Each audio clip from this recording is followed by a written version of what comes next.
Cut Print and Bloody Bloody Bible Camp are both about serial killers, but they could not be as opposite from each other. Is that a good thing? I think so because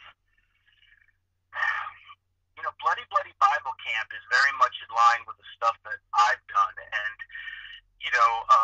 I was very moved when Vito Tribuco and Reggie Bannister asked me to participate because I felt like these guys get exactly the kind of we must have grown up watching the same movies because that broad comedic splatstick is just was on every page of Vito's script, and just the fact that the killer was a transvestite killer nun, I was like, I must admit I never saw that before.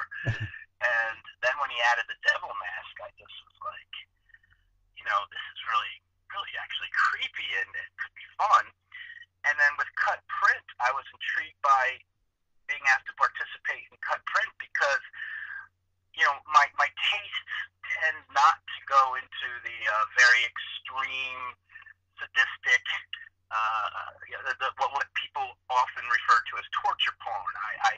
I'm not into long scenes of torture and that kind of stuff.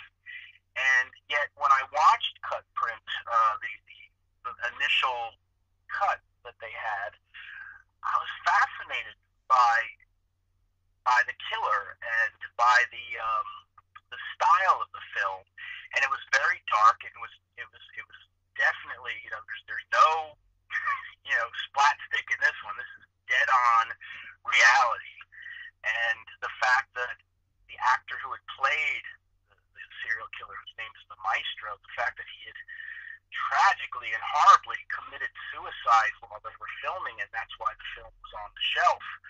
Um, it haunted me, and in a weird way, I felt that this man's work needed to be seen. Yeah.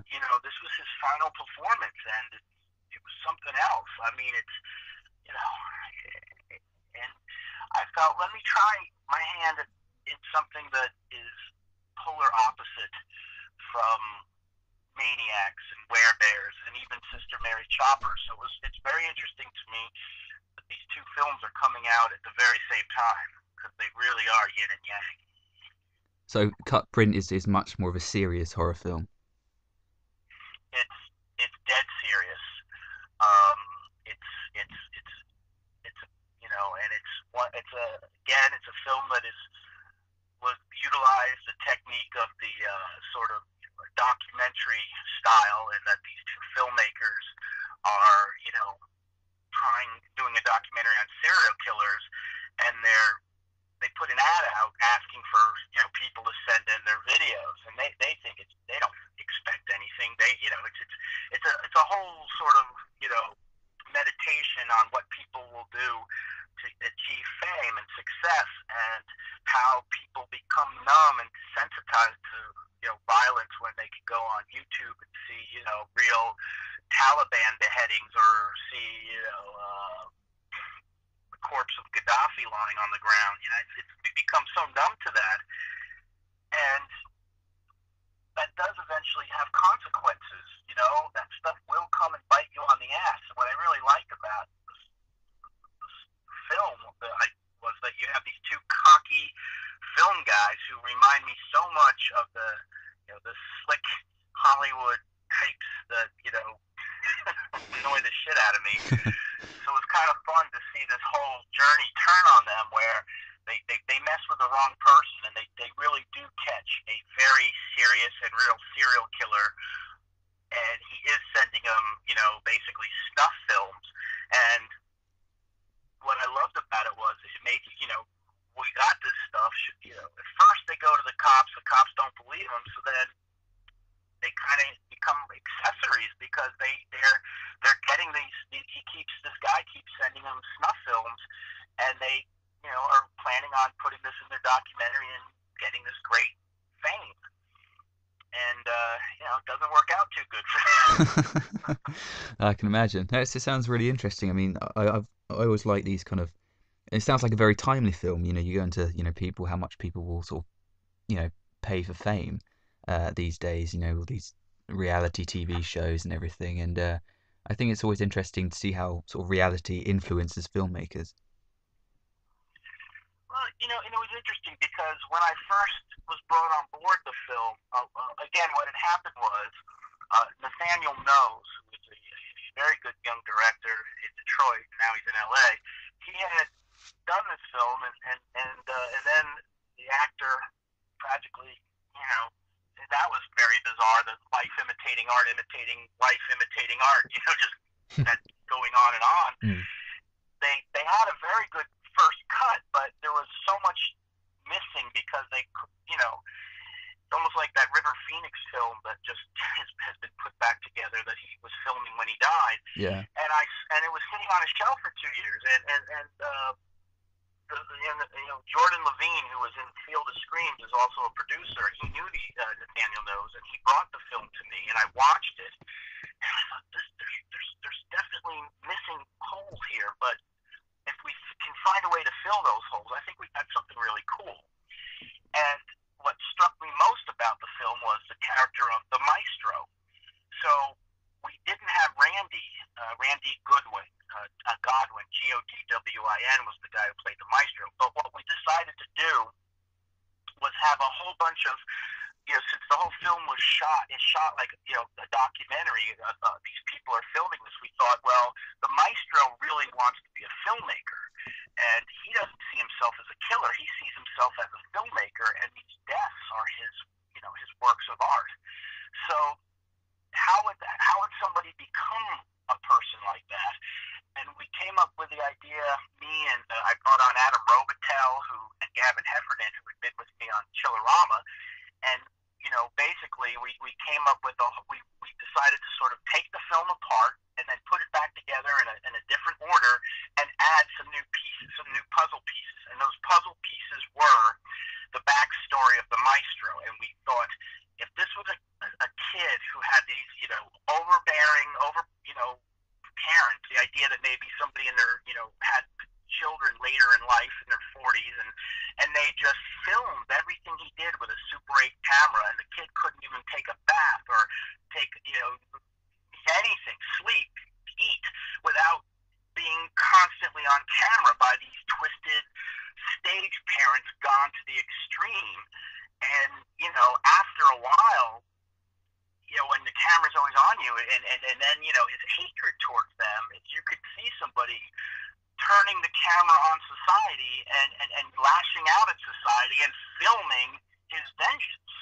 So we filmed a whole bunch of these scenes, and we got this amazing kid to play the maestro in the flashbacks, and then it just worked. It really works. And we also felt that there wasn't an ending. So using some magic of CGI and being able to do some body doubles with the maestro, we were able to film an ending that hopefully will be, oh my God, jaw-dropping, oh my God, Yeah. It needed a real exclamation point at the end. And we brought on Vinny Guastini, who actually had done the makeup effects for Driftwood, and he works now with Darren Bousman and all that. He just did some amazing work. So, it's a disturbing film. It leaves you feeling very, it's like a sucker punch. Whereas Bloody Bloody Bible Camp, you're just like, holy crap, did I just watch that? I need another beer. I need another joint.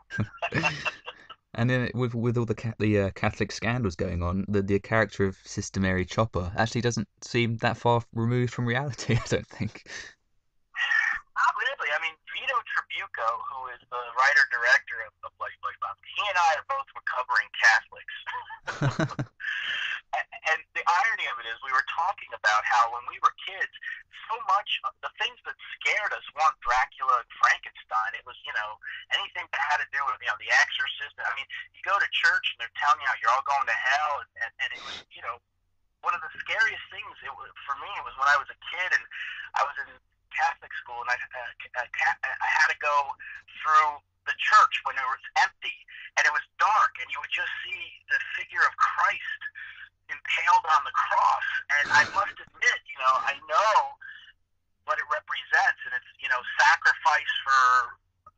and it's a beautiful metaphor, but the actual statue of a naked man impaled on a cross with a crown of thorns is a very frightening image. And I had more nightmares growing up about that than I ever did about any Hunchback of Notre Dame or Phantom of an Opera. Yeah.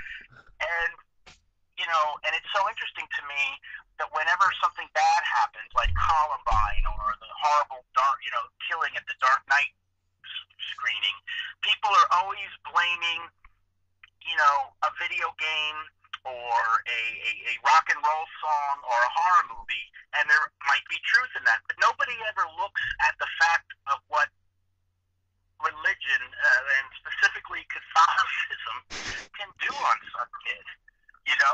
When you're constantly told that if you don't do this, you're going to hell. If you love this person, you're going to hell. And if you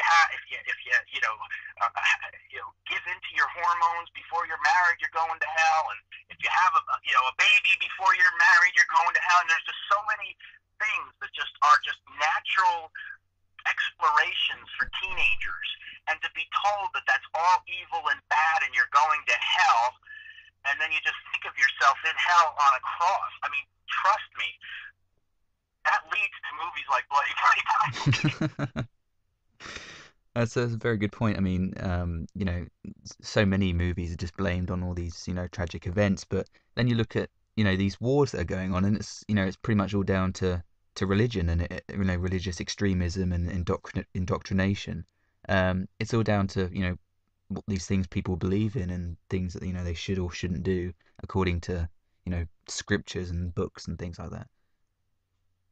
Absolutely. So we have fun with it, and I also have to say, just for the record, I really want to state, don't misunderstand me, people.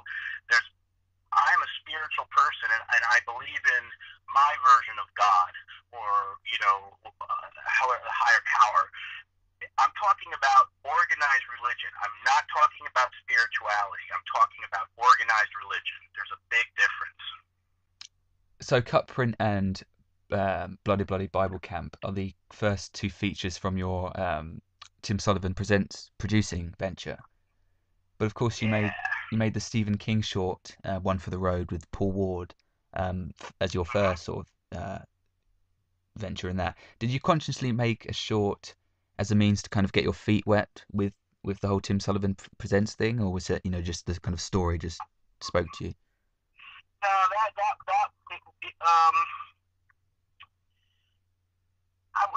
It was funny. We were trying to do it happened first, but it was always on the agenda.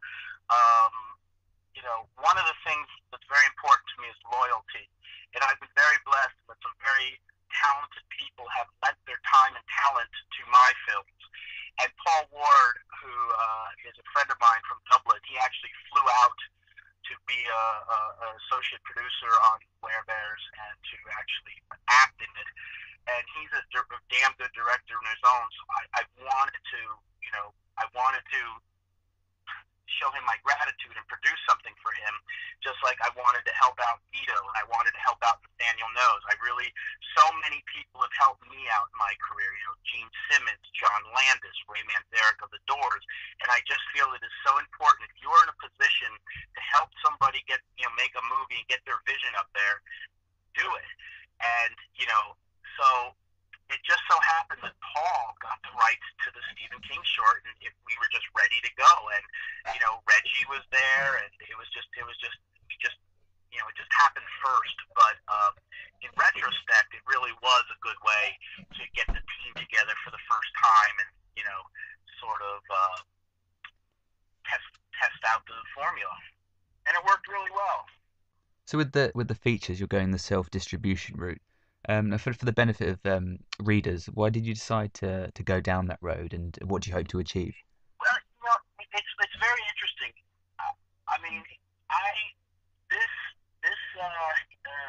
November 1st marks the 9th anniversary of the first day of filming of 2001 Maniacs, and it is amazing how the market and the indie horror and just the film landscape has changed in a mere 9 years. And, where I might have gotten $1.5 million for 2001 Maniacs, now the market dictates that you make the same type of film for maybe $250,000. I kid you not. And it's amazing to me today that $250,000 is actually considered a high budget for an indie horror film. Seriously, they are, in order for it to make a profit, because of the, there's no exhibition, there's really no theaters to show these films, there's no drive-ins, there's no grindhouses, now there's no blockbusters. I mean, pretty much we got VOD, but you do the math. If somebody pays $10 a month to have access to every movie they want on Netflix, how much do you think any filmmaker is really going to get? Yeah. A couple pennies, if even. So, and then the distributors, so the bottom line is, you're being asked to make movies for $50,000, and the good news is you can actually.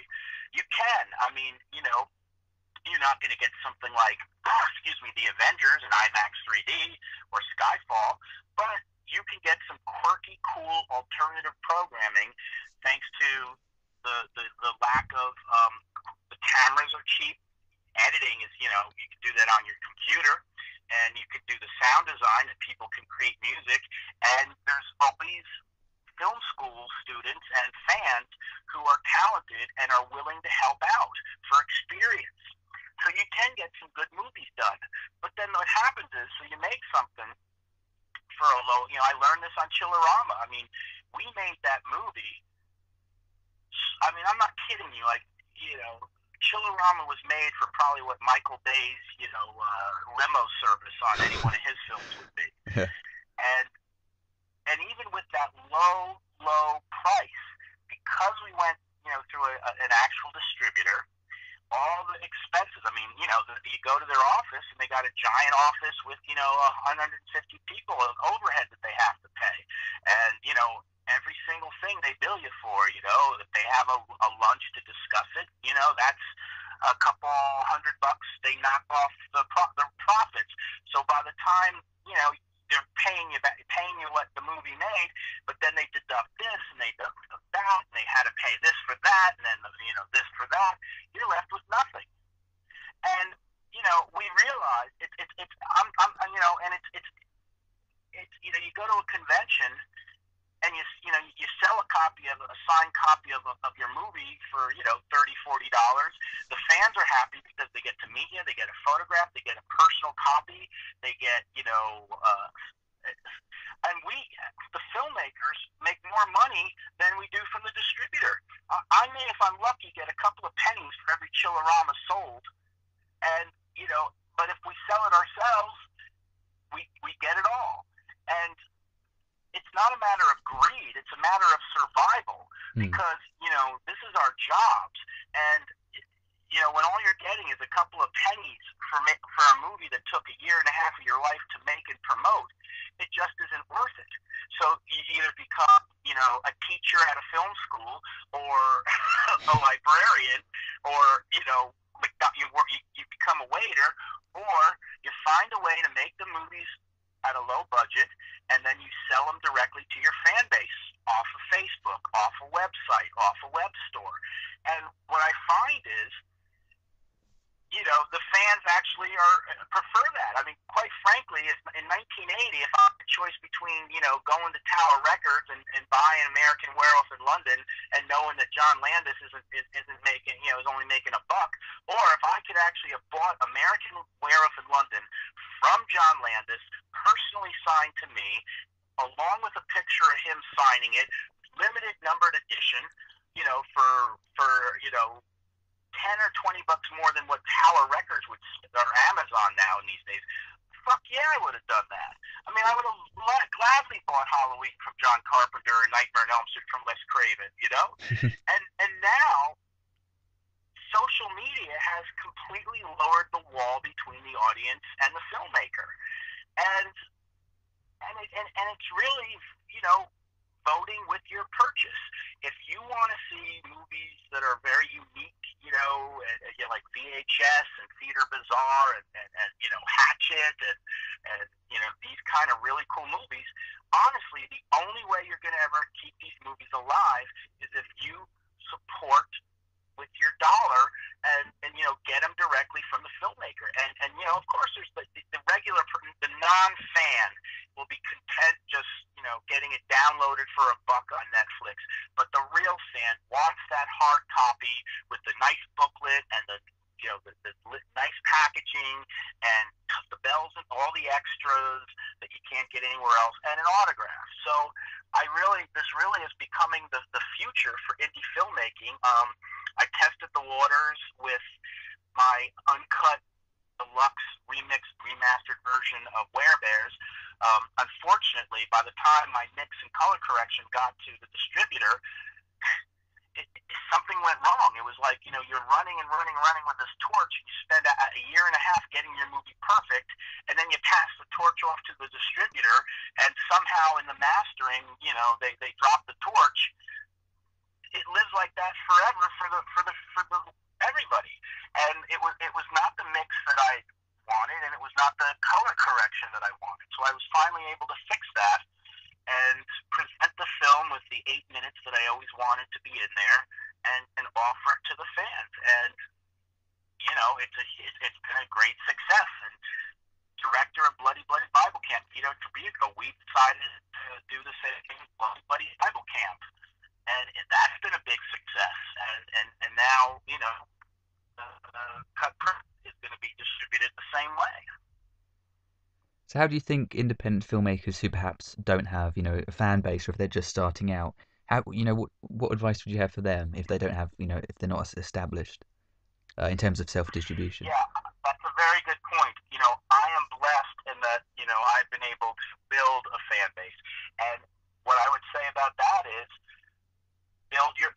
make it go hand in hand. As you build your fan base,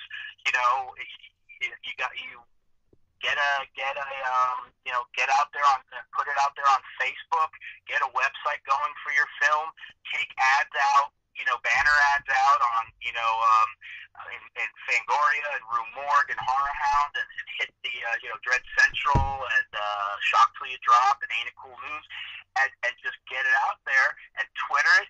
And the thing is, it will happen, because I see that I discover films all the time that way. I mean, the last issue of Rue Morgue I see people doing it. They're making their own films, and they're selling it, and these things look cool. And I bought films like that. Some of the best horror movies of this year were never in theaters and never at Redbox. I have seen some of the most creative stuff. Maybe they're not the most technically proficient at times, but the themes and what they're trying to do, I would rather see these kind of films than go see The Apparition or The Possession, or they're all the same movie. I've seen them before. Yeah. Do you think it'll be a kind of worthwhile investment, so to speak, if an independent filmmaker would go out to try and get distribution deals as a means to get their name out there, with the intention of eventually self-distributing? Do you think that would be something worthwhile? Yes. What I would suggest, and I still will do that for the right, if they make me the right deal, but it's amazing nowadays, most distributors, they won't give you anything. What they'll say is, oh, we'll put it out there for you, and we'll pay for the marketing, and the only value, and there is some value to that, but what I say to any independent filmmaker is, in your contract, this is key, in your contract with your distributor, make sure that you are allowed to buy unlimited copies of your movie at cost. So, for instance, when you see Robert Englund, or when you see any actor at a convention selling copies of his movie, hopefully they were able to buy those copies from the studio, at cost. Let's say anywhere between $4 and $5. So the thing is, what you can do is you can have a distributor get the movie out there in the Targets and the Walmarts and whatever the hell is left, Redbox, and then you can offer what's called an enhanced version, meaning you could take that DVD or Blu-ray, and then you can autograph it or include an 8x10 or something to make it enhanced audience, and that's where you're going to make the money. Because trust me, you will never see a dime from a distributor. Every single movie I've made, Maniacs, Field of Screams, Driftwood, Hood of Horror, and Chillerama, I am sad to say I have never gotten one penny in back-end profit participation from any of those studios. Not a cent. And with Chillerama, me and Adam and Brian and Joe, me and Adam and Joe, we made Chillerama for no money. We didn't take a director or writer or acting salary. We were doing it for the back end. Well, unfortunately, there never was a back end. So the only way the four of us will ever see money from our creation and efforts on Chillerama are to sell copies of the film ourselves. But you know what? That's fine because you can do well. Yeah. So it's a cold, sobering fact. So here's the thing. If you're going to be working for a studio, if you are lucky enough to have a studio or distributor fund your movie, make sure you get a nice upfront salary or something, because that's all you're ever going to see. Secondly, make sure that you can get copies for $5 that you then sell for $25, and it adds up. You sell 1,000 copies at $40. That's worth the year you spent making that movie, or the year and a half you spent making that movie. But it's a whole new ballgame, and I know that filmmakers are hesitant to talk about this, but I think it's very important because it's the reality of the new market. For every guy who got lucky, for every person who got to, every director who had a director, for every guy who got lucky enough to direct The Possession and hopefully make some good money off of that, there's 1,000 other guys who made low-budget films that put just as much time and energy into it and probably made a better film and got no money. So this is not about getting rich. This is just about being able to afford to remain an independent filmmaker. I think it's really great that you've kind of raised that point, because I think many filmmakers, independent filmmakers, kind of they just see a goal, with a contract with a company to put their film out, and they think that's it, they're going to be set, onto the next project. But clearly, the way the industry's changed, that just isn't the case anymore. And I mean, and it's not like most filmmakers are, we're not, Bryan Singer getting $20 million to direct X-Men, and then another $2 million to direct the first episode of the season premiere episode of House. They spend the 3 weeks direct. A lot of directors will do a dip into television or cable, and God bless them. I would take that job too, but you direct an hour of television. You spend 4 weeks of your life on it, and you make millions. Yeah. You're set for life if you live humbly like most of us do. It's really interesting, but I have to say that just as there's that big discussion in America right now with the presidential election about the 1% and the 99%, that's exactly how it is in Hollywood. And the 1% are the Steven Spielbergs and the George Lucas and the Bryan Singers and the Michael Bays, and then the 99% is most every filmmaker out there. And so that's the reality. So, but the good news is if you are, if you're cool with not living in a 20-room mansion on Malibu with a moat and 20 limousines at your disposal, but if you just live like a normal life with like as most people do, you can actually keep your roof over your head, and every now and then buy the James Bond box set when it comes out on Blu-ray, and have a decent life as a filmmaker. Yeah. What happens is, what I've seen happen to a lot of I got to be honest with you, a lot of a lot of filmmakers who were used to the salaries of this happened with filmmakers, actors, musicians. They're used to the time when you would get $1 million to direct a movie, and in advance on your first album for $1 million and then what happens is you have that money coming in, so you buy the big house, you buy, the two cars, you marry the person who, sucks money out of you, and then when suddenly now that the market has changed, these people don't know what to, they don't know what to do because, they keep, for if I say I'm low on money, that means I'm wondering how I'm going to pay the rent. When they say they're low on money, that means, oh, who do I get rid of? The gardener, the maid, the cook, or the pool man, you know? Yeah. And they can't adapt. And then they're so used to making movies where they just keep throwing money at it. You give them a Canon HD and a 3-man crew and tell them to go make something in 10 days. They don't know what to do.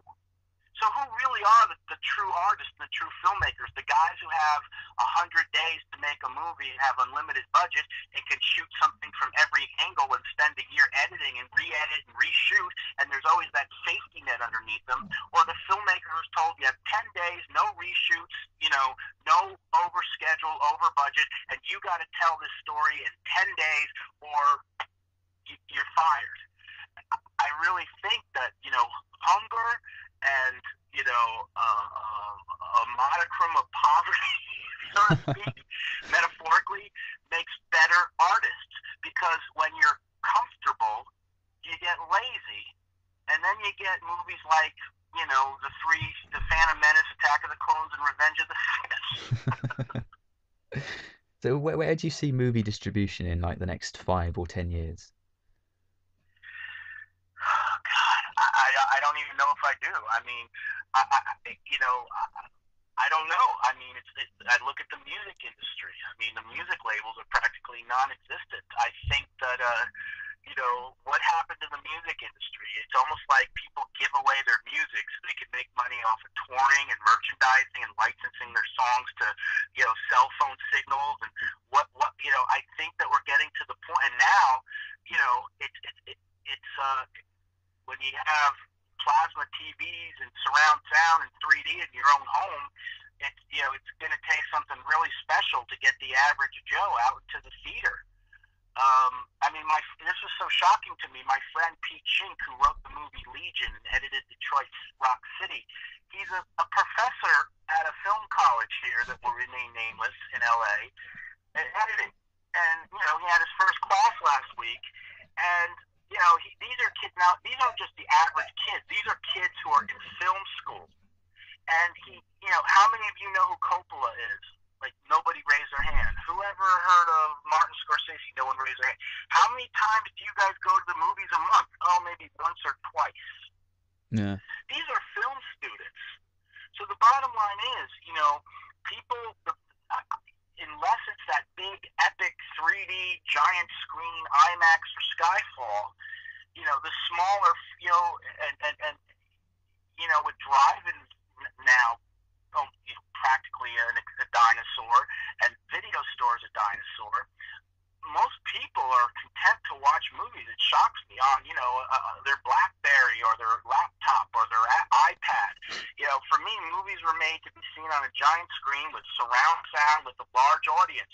But, movies, people seem to just like watching them on a little something that, an 8x10 iPad while they're, listening to music on their iPod, or that's even obsolete. I'm sorry. They're listening to Spotify on coming out of the computer, and they're not paying for Spotify. And I mean, I really don't know. I think that hopefully they'll always the pendulum will swing so far that people are just so tired of the same old shit, and they're going to support indie musicians and indie filmmakers.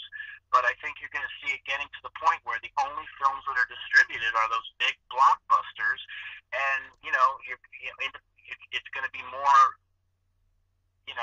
like indie bands, indie filmmakers, and if you're good and if you can, not have high overhead for your lifestyle, and really are doing it for the joy of making a movie and not because you just want to become stupid rich.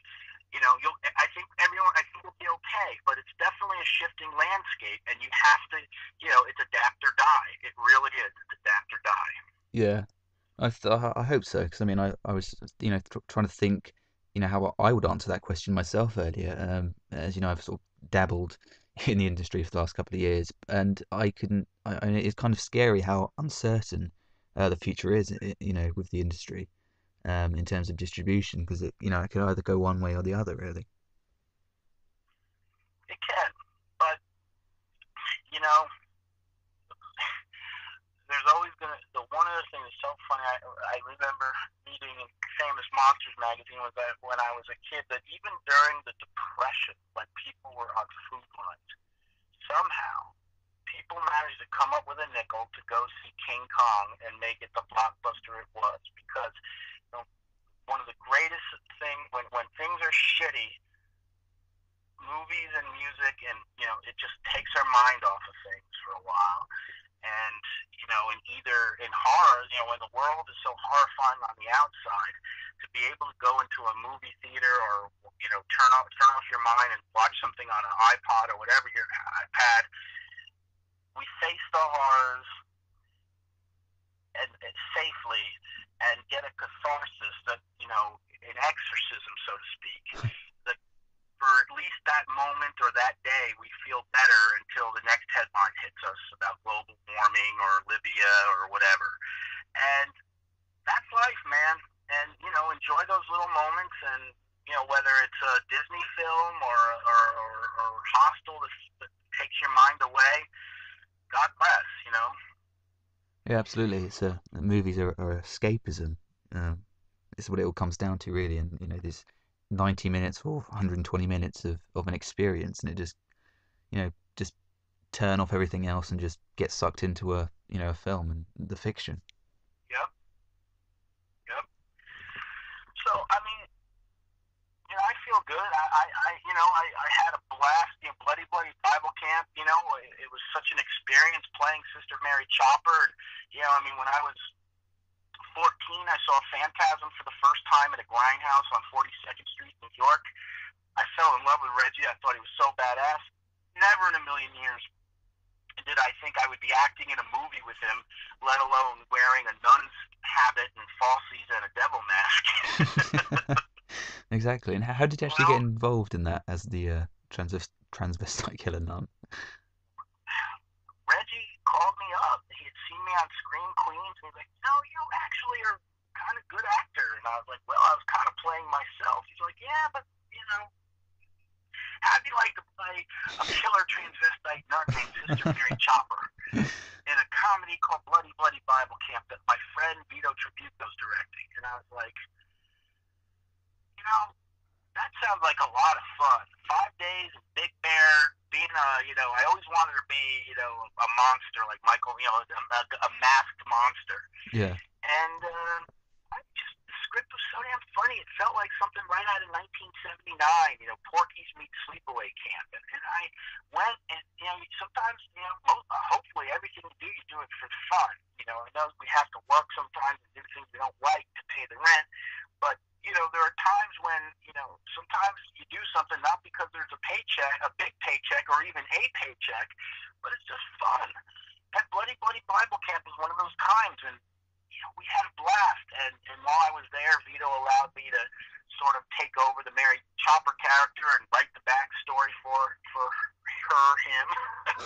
And we filmed. I kind of took off on second unit and directed all of the Mary Chopper scenes, and we came up with a backstory and had a big unmasking at the end. So yes, and it gave me an appreciation of, you know, guys like Kane Hodder and Tyler Mane, and you know, Dick Warlock, and all these people who have, you know, played these characters. I mean, they're not just, you know, they're acting, and so much when you're covered in a mask and a heavy costume truly is about your body movement and your body language and your eyes. And I really grew a deep appreciation for these performers, and you know, had a blast doing it. I really did, and I've seen film with audiences, and you know, it's definitely a beer and pizza movie. You know, and had it come out in 1978 or 79 or 80, it more than likely would have gotten a theatrical, and it probably would have done a decent budget. You Yeah. know, a decent box office. But it's because ironically the movie costs so little, it's already in profit. It's so amazing. Between being downloaded on iTunes and downloaded on Amazon.com, we actually did a download thing first. Now we're self-distributing it, but it's being released tomorrow on DVD, already in profit. So I'm very proud of everyone involved in that film, because from a business standpoint, it did what it was supposed to do. It made money. Yeah, excellent. So I believe you shot that one before I Was a Teenage Werebear. Is that correct? Yeah, actually, you're right. Yes, yes. We shot Bloody Bloody Body. Yeah, it's so funny because God, yeah, it took that long for Bloody to come out because, and that's a good point. Vito shopped it around to distributors, and everybody's like, "Well, we'll give you nothing for it, Yeah. and we'll give you nothing for it, and we love it. We'll give you nothing for it." So Vito's like, "Fuck that! I'll put it out myself." Yeah. And but yeah, it's so funny because we shot Bloody Bloody Bible Camp, and that's how I actually met, some of the actors who were in Bloody Bible Camp were in Werebears, like Chris Raff, the chubby kid who's amazing, and Chris Stavisky, who played the Sean Paul Lockhart Werebear. He was in Bloody Bloody Bible Camp, and yeah, they're a kindred spirit, those two films. It's good to see filmmakers kind of standing up to the distributors because I think, like you said, all these companies offering, absolutely nothing for these movies, just thinking that people are just going to be, so excited by the fact that they've been offered a deal, and just take it. It's, if enough people sort of stand up to that, then I think, distributors are just going to have to change their tune anyway. And it's bullshit. They make money. I mean, you can't, when they tell me how, this is what happened. This is the bottom line. They put out 10 titles, say they put out 5 titles a month. One does really well. The others, one does shitty, 3 do okay, 2 do great. Well, I know what the distributors do. They've been doing it forever, the studios. They amortize the cost. So they basically, so I know that money that I should be getting for my movie went to cover the losses of another movie that studio was putting out that month. Yeah. And the other thing, like they when they have a publicist who is the staff that publicizes every release. Well, they will put that fee for that publicist against the film that made the most money, so that they don't have to, so that because they have to make a profit. So the thing is that they make this because it's a sad landscape for the distributors as well, but they find ways of making money through clever bookkeeping. We, the filmmakers, find ways of making money by actually going out there in the trenches, like traveling salesmen in a way, if you think of it, and going from horror convention to horror convention, reading and meeting the fans, and selling copies of our films ourselves. And and what's going to happen is, if suddenly it's the same thing that happened in the music industry. There's no more labels because the artists got so fed up with getting butt fucked that that they just are going, screw you, I'm going to give my music away to my fans because I'm not making a profit anyway. Look what Trent Reznor did this.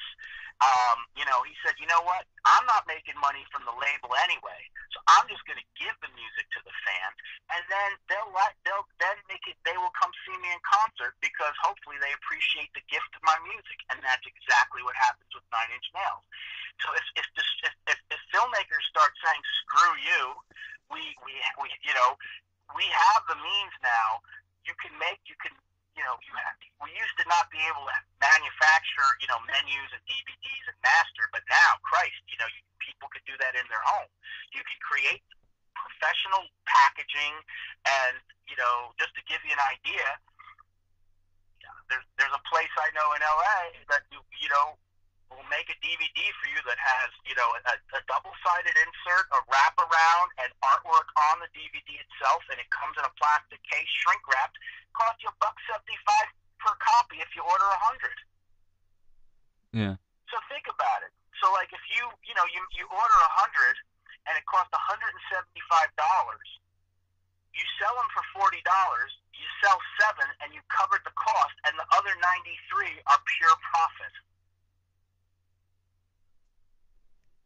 Yeah, it's So if more filmmakers started doing that, and we started having, independent film site, independent filmmaker sites, and we started selling our stuff directly to Redbox and directly to Amazon, distributors are going to have to either die or figure something out. But I think they're all going to go away. I think you're only going to have, the big ones who do, Warner Brothers and stuff like that. But I think the smaller ones, they're just, going one by one. going back to your role of Sister Mary Chopper. Do you think that role gave you more kind of confidence and perhaps perspective when you decided to take the role of Coach in Where Bears?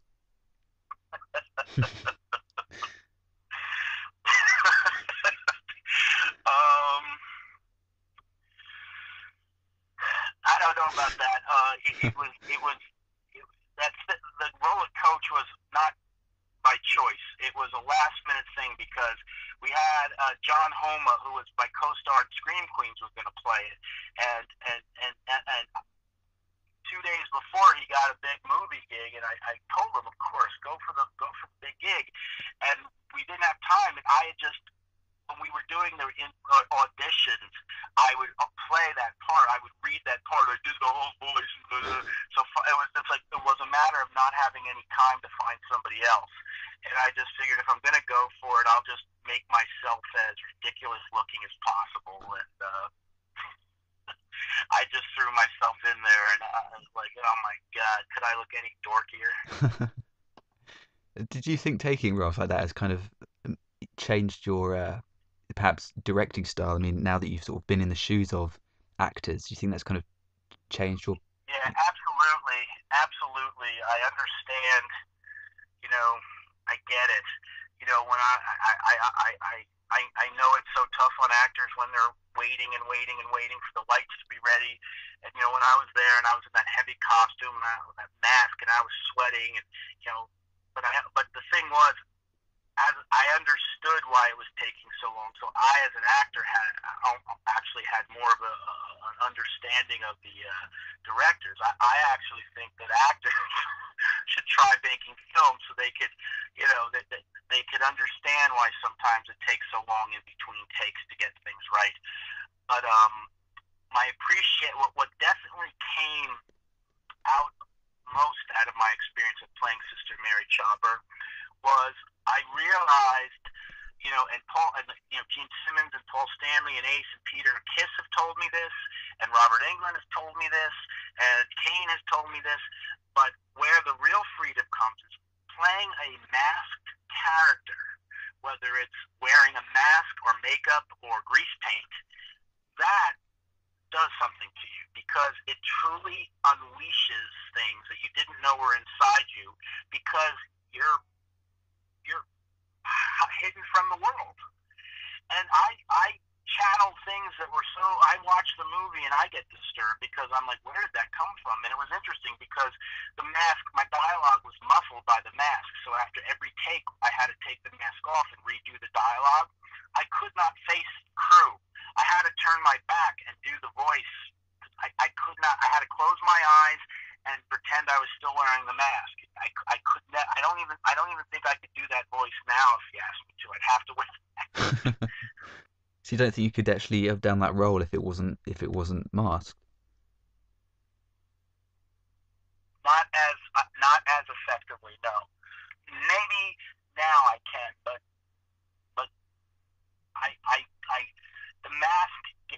the mask gave me a freedom to just be as creepy and dark as possible. A barrier. Oh, right. A barrier. Because Sister Mary Chopper, we came up with this very sing-songy, childish, creepy voice, like something out of Suspiria. It was high-pitched and going back and forth between being happy and being miserable, being happy and being freaky and just this bipolar mess. And being able to do that without having people be So are you ever going to play a character who isn't a bit weird? Actually, I did. It's so funny. I never knew. I mean, I've become a side job is now being an actor. Who knew? And Scream Queen, because I was in Chillerama and Bloody Bible Camp, and then Chris Stavisky, who was in Bloody and Werebears. He's also a director, and he directed this film called Pain is Beautiful, which I didn't produce, but he cast me as the lead detective, and that's coming out next first quarter of 2013, and that's another one of those films that's going to be distributed independently, and it's a serious film, and I play a detective, and it's totally serious, and I was really humbled that he asked me to play it, and I've been asked to be in a couple other. Paul Ward's doing a new film called In the Arms of the Devil. It's very Dennis Wheatley-esque. He's going to be shooting it in Dublin. It's very The Devil Rides Out, and he's asked me to play the leader of the satanic cult, and it's a very serious role, and I'm enjoying this. I'm really liking this.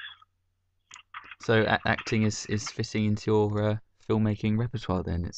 Do you think it's becoming something that you kind of consider yourself as now, or may do in the future? Well, I mean, I would not put myself in the same category as De Niro, or Hoffman or any of that. But I mean, I started out as an actor. I was in all the school plays. I mean, I was in every play from kindergarten to senior year, and I was always an entertainer. I was a magician when I was a teenager, called the Great Sullivan.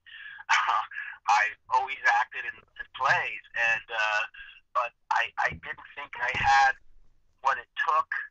Um, so I decided to be behind the camera, and when I was making my student films, though, I always put myself in them.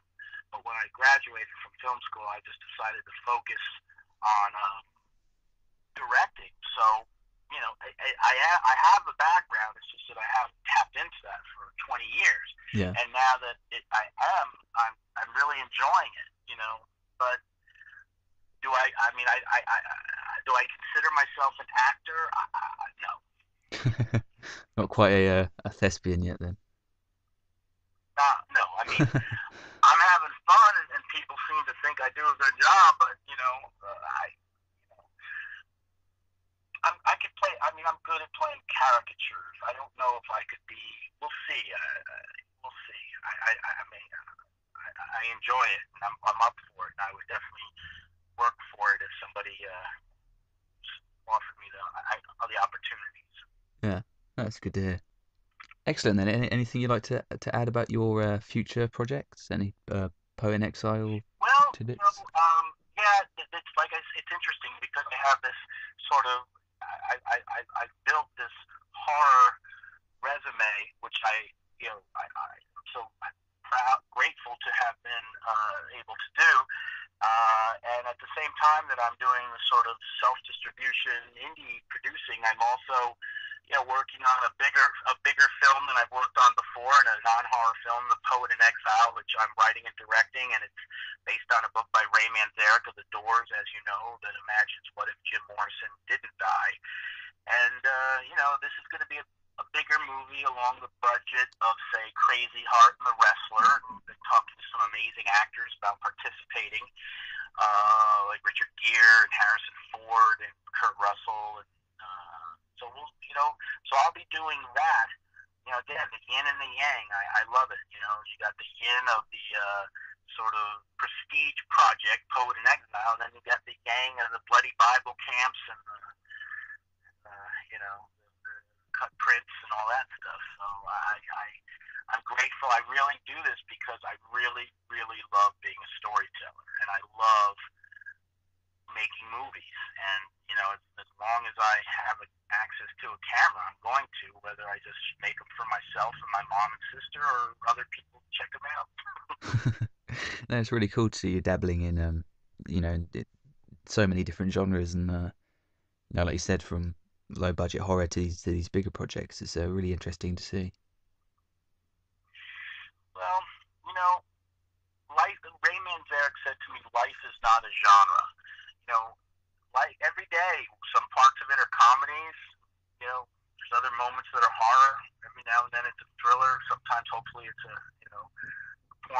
But life is a hybrid. Life is a hybrid of genres, and I'd like to think of myself as a filmmaker, not just a horror filmmaker. And it's not that I'm turning my back on horror. Don't ever get me wrong. I'm not, back in the day. It's not